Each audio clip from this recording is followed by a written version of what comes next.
अस्सलाम वालेकुम जी, मैं अमजद हुसैन ISSB मेंटोर। आज बेटा मैं आप लोगों के लिए एक बड़ा इम्पोर्टेंट लेक्चर लेके आया हूं और वो है कि हम मिलिट्री कैडेट कॉलेज के अंदर और ISSB के अंदर अपने इंटरव्यू की तैयारी कैसे करें। तो बेटा बहुत इंपॉर्टेंट लेक्चर है, लेकिन आपको पता है मेरे तमाम लेक्चर्स जो भी आपने अटेंड किए हैं, मैं उसमें हमेशा एक बात कहता हूं कि एक बॉल पेन और रजिस्टर अपने सामने लाजमी रखें ताकि जो भी इंपॉर्टेंट चीज़ें हैं वो आप नोट करते जाएं। तो बेटा बच्चे काफ़ी ज़्यादा परेशान होते हैं इस मामले में कि हम इंटरव्यू की तैयारी कैसे करें। वो कौन कौन से क्वेश्चंस हैं जो कि इंटरव्यू का हिस्सा होते हैं, चाहे वो आर्मी का टेस्ट है, चाहे वो नेवी का है, चाहे वो एयरफोर्स का है, चाहे वो मिलिट्री का है या कैडेट कॉलेज का है। बेटा एक बात याद रखिएगा, अगर आप लोगों ने मेरे इस पूरे लेक्चर को गौर से सुना, इन क्वेश्चंस को नोट किया और इनका सोल्यूशन दिया, इनको सॉल्व किया जो पैटर्न मैं बताऊंगा उसके अकॉर्डिंग, तो इंशाल्लाह आप किसी भी इंटरव्यू के अंदर जो है ना वो आप फेल नहीं होंगे। आप इंशाल्लाह 100% उस इंटरव्यू को पास करेंगे। और जो क्वेश्चंस बेटा मैं आज आपको इस इंटरव्यू में बताने जा रहा हूं, मेरा आप लोगों को ये चैलेंज है कि तकरीबन 99% आपको वही क्वेश्चंस आएंगे इंटरव्यू के जो मैं आपको बताने जा रहा हूं। लिहाजा आप इस पूरे इंटरव्यू को ध्यान से सुनिएगा और इसको नोट कीजिएगा। एक बात बेटा, इस लेक्चर को स्टार्ट करने से पहले जितनी भी रूमर्स स्टोरीज हैं, जितना भी ये झूठ बोला जाता है इंटरव्यूज़ के बारे में, इंटरव्यूज़ को लेके, उनके ऊपर कान मत धरें, ठीक है। प्रैक्टिकल तौर पर आप लोगों को स्टडी करना पड़ेगी, आपको मेहनत करनी पड़ेगी, आपको हार्ड वर्किंग करनी पड़ेगी, उसके बाद जाके आपका इंटरव्यू सक्सेसफुल होगा। आपको बाकायदा इसको प्रैक्टिस करना पड़ेगा। विदाउट प्रैक्टिस आप इंटरव्यू को कभी भी पास नहीं कर सकते, ये बात याद रखिएगा, ठीक है। कि आप लोगों को मुख्तलिफ किस्म की लोग आके वहाँ से स्टोरियाँ सुनाते हैं, तो किसी भी स्टोरी पे ना जाएं। बेटा मैं आपको बड़े वसूख के साथ ये बात बता रहा हूँ कि आप लोगों को अगर आपने इंटरव्यू पास करना है तो आपको इसके लिए सख्त मेहनत करनी पड़ेगी। सख्त मेहनत करेंगे तो आप इंटरव्यू पास करेंगे। चलें बेटा मैं आपका वक्त ज़ाया किए बगैर अब आपको लेके आता हूँ इंटरव्यू के क्वेश्चन पे। तो सबसे पहले जो पहला क्वेश्चन इंटरव्यू का है वो है इंट्रोडक्शन, पहला क्वेश्चन। सेकेंड क्वेश्चन बेटा जो आपसे पूछा जाता है, why do you want to join military college या आर्मी, एयरफोर्स या नेवी, कोई भी, ठीक हो गया। उसके बाद जीके के क्वेश्चंस पूछे जाते हैं। उसके बाद आपसे पाकिस्तान से रेलिवेंट क्वेश्चन पूछे जाते हैं। उसके बाद आपसे मैथमेटिक्स से रेलिवेंट क्वेश्चन पूछे जाते हैं। उसके बाद आप लोगों से इस्लामिक स्टडी के क्वेश्चन पूछे जाते हैं। उसके बाद आप लोगों से पजलिंग क्वेश्चन होते हैं, डिसीजन मेकिंग क्वेश्चंस होते हैं। तो बेटा ये वो पूरी 8, 9, 10 जो चीज़ें मैंने आपको गिनवाई हैं, इन्हीं में से आपसे सवालात पूछे जाएंगे। चलें सबसे पहला जो क्वेश्चन है वो है इंट्रोडक्शन। तो बेटा इंट्रोडक्शन के अंदर आपने कैसे बताना है, किस तरीके से आंसर करना है, आपको बताता हूँ मैं अभी। सबसे पहले बेटा introduction is the 2 type. Introduction की 2 टाइप्स हैं। Number 1 self introduction and second is the family introduction. बेटा याद रखिएगा इन दोनों को आपने मर्ज नहीं करना, ठीक है। सबसे पहले आ जाता है सेल्फ इंट्रोडक्शन। बेटा सेल्फ इंट्रोडक्शन जो है क्या मतलब है इसका? इसका मतलब है आपका तारफ, आपका अपना तारफ, नॉट फैमिली, सिर्फ आपका तारफ। तो इसमें आप बकायदा जोन जोन से सवालात आपसे पूछे जाएंगे और किस तरीके से आपने इसका आंसर करना है, कौन कौन सी चीज़ें आपने अपने सेल्फ इंट्रोडक्शन में मेंशन करनी है, वो चीज़ें मैं आपको बताने जा रहा हूँ। तो सबसे पहले आ जाता है आपका नाम। बेटा सबसे पहले जो चीज़ आपने सेल्फ इंट्रोडक्शन में बतानी है वो आपने नाम बताना है। नाम मतलब अब मैं हूँ फॉर एग्जांपल, तो मेरा नाम है अमजद हुसैन शाह। अब ये जो मेरा नाम है, ये मेरा नाम मेरे आईडी कार्ड के मुताबिक है, ये बेफाम के मुताबिक है, ठीक है।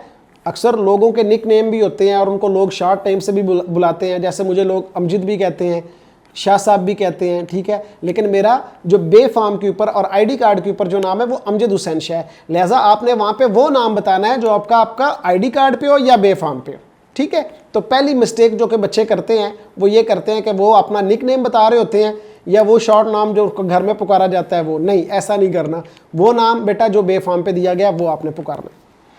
इसके बाद आपकी एज, बेफाम के अकॉर्डिंग आपकी एज कितनी है, ठीक हो गया। वो आपने एग्जैक्ट उसको मैयर कर लेना है। फॉर एग्जांपल जिस दिन आपका इंटरव्यू है ना, आपको पता है फलानी डेट को मेरा इंटरव्यू है, तो उस दिन आपकी एज, एग्जैक्ट एज कितनी बनी है आपने वो बताना है। उसके बाद बेटा आप क्या कर रहे हैं, यूर डूइंग, आप क्या कर रहे हैं, ये आपने क्या किया हुआ है, FSC की हुई है, मैट्रिक किया हुआ है, ठीक है, और इस वक्त आप क्या कर रहे हैं, ठीक हो गया। जैसे कि कोई बच्चा अगर कोई 8 क्लास का बच्चा है तो वो कैसे बताएगा, वो ऐसे बताएगा कि sir I am studying in 8 class, ठीक है। अगर कोई बच्चा डायरेक्ट ISSB का है तो वो कैसे बताएगा, sir I have done FSc in pre engineering, ठीक है, और अभी वो रिसेंटली जो काम कर रहा है वो उसका जिक्र कर देगा। उसके बाद आपका बेटा फादर नेम, ठीक है, और फादर नेम भी वो नाम आएगा जो कि बे फॉर्म पे है या उनके ID कार्ड के ऊपर है। यहाँ पे भी फादर की जॉब वगैरह या कोई और चीज़ बताने की ज़रूरत नहीं है, ठीक है। जैसे कि फ़ौजियों के बच्चे हैं तो बेटा ये जो फ़ौजियों के या पुलिस के जिनके गवर्नमेंट सर्वेंट हैं जिनके फादर, तो वो अपने बाबा का ओहदा भी साथ बताएंगे, ठीक हो गया। उसके बाद आप कहाँ पे रह रहे हैं, आपकी लिविंग कहाँ पे है और आप बिलोंग कहाँ से करते हैं। जैसे कि मैं हूँ तो मैं कहूँगा I belong from Renala Khurd but I am living in Okara cantt, ठीक है ना। मतलब बिलोंग आपका जहाँ पे बाप दादा और वो सारे हैं वहाँ पे, और जहाँ पे अभी आप करंट आपकी पोजीशन है। Hobby, it is very important question बेटा, ये बड़ा इंपॉर्टेंट क्वेश्चन है।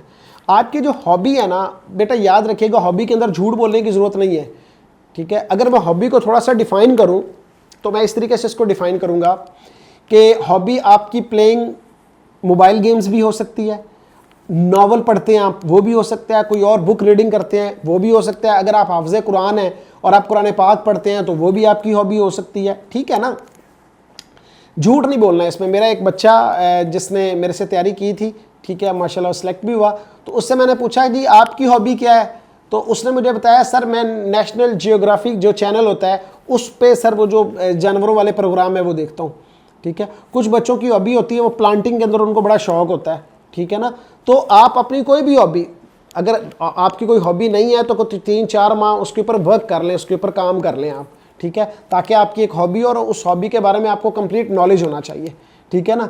ये वेला बैठना हॉबी या कुछ ऐसे वैसे, हॉबी आपकी जितनी अच्छी होगी उतना अच्छा इम्पैक्ट जाएगा, ठीक है, लेकिन हॉबी आपकी जेन्युइन होनी चाहिए, झूठ नहीं बोलना बेटा इसमें, ठीक है। उसके बाद बेटा आपका आ जाता है, ये तो हो गया आपका बेटा पूरा सेल्फ इंट्रोडक्शन, ठीक है। मैं एक दफ़ा फिर क्वेश्चन रिवाइज, इसमें वो चीज़ें रिवाइज कर देता हूँ जो चीज़ें आपने बतानी है। आपका नाम नंबर 1, नंबर 2 आपकी एज, नंबर 3 आपकी डूइंग्स, क्या आप क्या कर रहे हैं, नंबर 4 आपके फादर का नाम, नंबर 5 आपकी लिविंग कहाँ पे और आप बिलोंग कहाँ से करते हैं, ठीक है, और नंबर लास्ट आपकी हॉबी। तो इन सारी चीज़ों को नोट कर लें, इनको लिखें, लिखने के बाद आप शीशे के सामने बैठें और इसको शीशे के सामने बैठ के इसको प्रैक्टिस करें, ठीक हो गया बेटा। अब नेक्स्ट पे मैं आपको बताने जा रहा हूँ मेरा बच्चा फैमिली इंट्रोडक्शन, कि बेटा आपने फैमिली इंट्रोडक्शन अपना कैसे देना है। तो बेटा जो फैमिली इंट्रोडक्शन है उसमें आपने सबसे पहले अपने फादर का नाम, अगर वो आर्मी में जॉब करते हैं या पुलिस में है तो उनका रैंक, ठीक है, और फिर उनकी जॉब के बारे में बताना है कि वो काम क्या करते हैं, ठीक हो गया। पहले उन्होंने क्या किया हुआ है या अब वो क्या कर रहे हैं, ठीक है, कंप्लीट डिटेल देनी है, ठीक है ना। फॉर एग्जांपल एक बच्चा है उसका वालिद फार्मिंग करता है तो वो ये नहीं कह सकता कि सिंपल वो नहीं बताएगा कि मेरा फादर जो है फार्मिंग करता है या मेरा फादर बिजनेसमैन है। अगर वो कोई शॉप चला रहा है, ठीक है, या फार्मास्यूटिकल का कोई काम कर रहा है तो आपने कंप्लीट डिटेल देनी है कि वो करते क्या हैं, ठीक है ना। खाली ये कह देना कि he is a businessman. For example अगर कोई बंदा काम कर रहा है, उसका ज़मीनों का काम कर रहा है, प्लांटिंग करके उसको बेच रहा है, तो वो कह दे my father is a businessman, नहीं, बल्कि वो उसको कह सकता है कि my father is a town developers, ठीक है ना, उसको वो कंप्लीट बताए। उसके बाद आ जाता है आपके ब्रदर और सिस्टर्स के। बेटा यहाँ पे ब्रदर का नाम, और नाम कौन सा, जो बे फॉर्म पे है, ठीक हो गया। सिस्टर का नाम जो बे फॉर्म पे है, और उनकी एजेस प्लस वो क्या कर रहे हैं। फॉर एग्जांपल अगर 2 भाई हैं आपके, ठीक है, और वो दोनों, एक भाई 9th में पढ़ते हैं, एक 10 में पढ़ते हैं, तो आप ये नहीं कहेंगे कि I have 2 brothers both are students, ये गलत है, कि मेरे 2 भाई हैं और दोनों स्टूडेंट्स हैं, ये गलत आंसर है, ठीक है। इसका राइट आंसर मेरा बेटा क्या होगा, राइट आंसर ये है कि I have 1 Elder brother and 1 younger brother, my Elder brother studying in 10th class and my younger brother studying in 6th class. तो आप उसका वो कंप्लीट बताएंगे। और अगर फॉर एग्जांपल को 2 बड़े भाई हैं, 2 छोटी बहनें हैं, तो उनका कैसे बताना है वो सुन लें कि sir I have 2 Elder brother, my first Elder brother studying in 10th class and my second elder brother studying in 9th class and my first younger sister studying in 5th class and my younger sister studying in 4th class। तो अगर आपके बहन भाई ज़्यादा हैं तो आप इस तरीके से बताएंगे my first elder brother, my second elder brother, या अगर बहनें बड़ी हैं तो आप बताएंगे my first elder sister, my second elder sister. तो इस तरीके से बताएंगे, ठीक हो गया ना। आपने ये नहीं कह देना कि I have 5 brother and sisters and all are the students, ये गलत आंसर है, ठीक है ना। आपने बकायदा उनकी क्लासेस, उनके नाम और उनकी एजेस बतानी, बिकॉज आप फैमिली इंट्रोडक्शन दे रहे हैं, ठीक हो गया। उसके बाद फाइनली आप अपनी मदर्स के बारे में बताएंगे कि आपकी अम्मी क्या करती हैं, वो मतलब हाउस वाइफ हैं या उनका नाम क्या है, ठीक है, ये बताएंगे। और उसके बाद ये आपका फैमिली इंट्रोडक्शन कंप्लीट हुआ, ठीक है। होप सो आपको अगर कोई क्वेश्चन हुआ तो आप नीचे कमेंट्स में मेरे से पूछ सकते हैं, और इसको भी आप नोट कर लें। मैं दोबारा से रिवाइज कर रहा हूँ, आपके फादर का नाम प्लस उनकी जॉब, ठीक हो गया। आपके बहन भाई क्या करते हैं, उनके नाम, उनकी एजेस और उनकी जॉब, कि वो क्या काम करते हैं, स्टूडेंट है या कहीं जॉब कर रहे हैं। उसके बाद फाइनली आपकी मदर के बारे में। तो बेटा ये हमारा हुआ इंट्रोडक्शन कंप्लीट। तो इसको आप अच्छे तरीके से प्रैक्टिस कर लें, याद कर लें, और प्रैक्टिस इसकी कहाँ पे करनी है, in front of mirror. Thank you very much.